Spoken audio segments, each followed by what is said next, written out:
I've helped raise my stepkids for nearly 7 years now and have loved them as if they were my own, but my husband just told me I'll never be their real mom, and I'm devastated. My 37F husband Nick, 44M, was married to his first wife, Vanessa, for 5 years, and they had 2 amazing kids, Luke, 15M, and Lila, 13F. Sadly, Vanessa passed away in an accident 11 years ago when the kids were very young. I started dating Nick 8 years ago, and we started off very slowly for obvious reasons.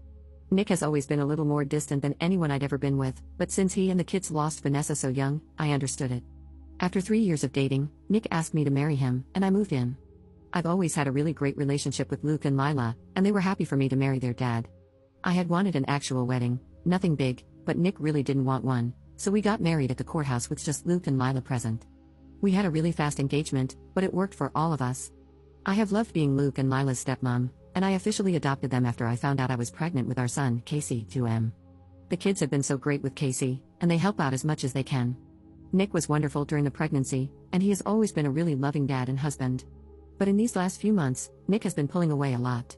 He's been even more distant than usual, working late nights and going away with friends almost every weekend. I've tried talking to him, but he's been impatient with both me and the kids. I found out I was pregnant in June, and I am now 21 weeks pregnant with a girl. The kids are excited to have a little sister, but Nick just seems so indifferent to everything and everyone. He's been missing soccer games, Lila's birthday, doctor's appointments, etc. Casey is too young to notice, but Luke and Lila are so hurt by their dad's absence. These kids are so good, and they lost their mom so young, and I'm infuriated that Nick is ignoring the kids like this.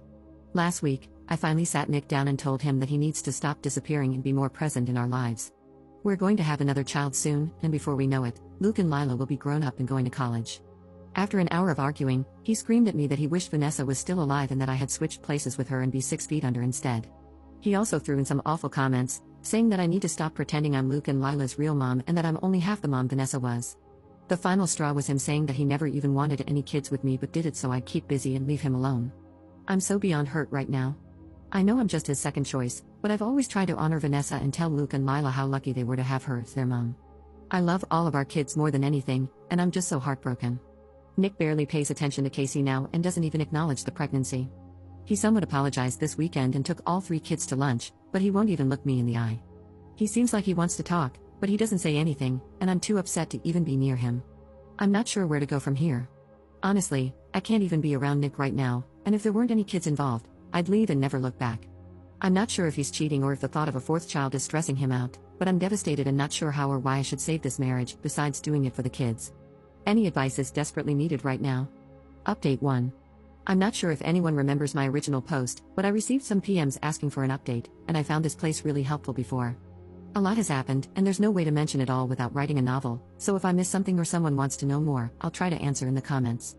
I gave Nick a letter the day after I made my post, thanks to the commenter who suggested this. I tried to explain how hurt I was by what he said and that I wasn't sure how we'd gotten to this place. I also tried to explain that I knew he was still in so much pain from Vanessa's absence, and I would never try to replace her. Even though I tried to be understanding of his grief, I didn't sugarcoat how badly hurt I was by what he said to me.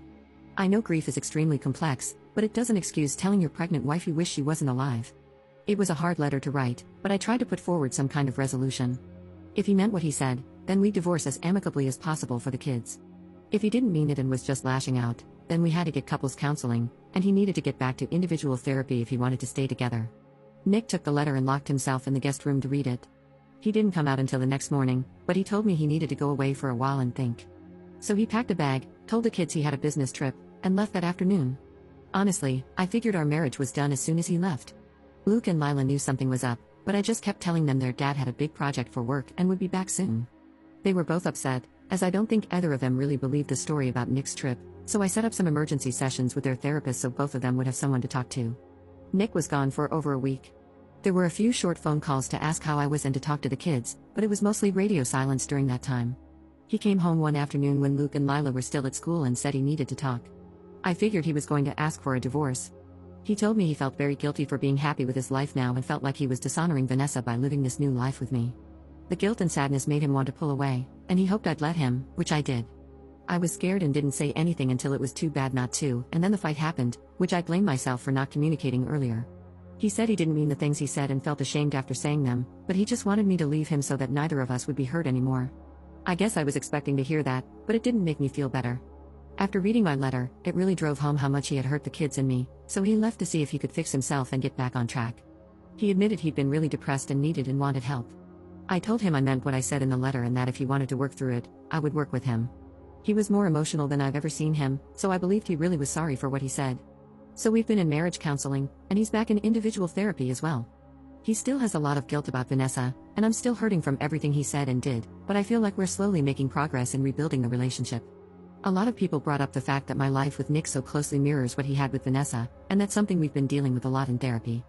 Obviously, it wasn't intentional, but it subconsciously put both of us on edge, him waiting for something bad to happen and me thinking I'd never measure up. We've also been to family sessions with Luke and Lila's therapist, and it's been very helpful.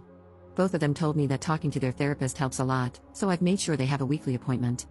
As terrible as the situation was for Nick and me, I feel like Luke and Lila have been amazingly mature and wonderful throughout the whole thing. I am so proud of them. Nick is really trying to make up for the things he missed while he was checked out, and he's been great with the kids.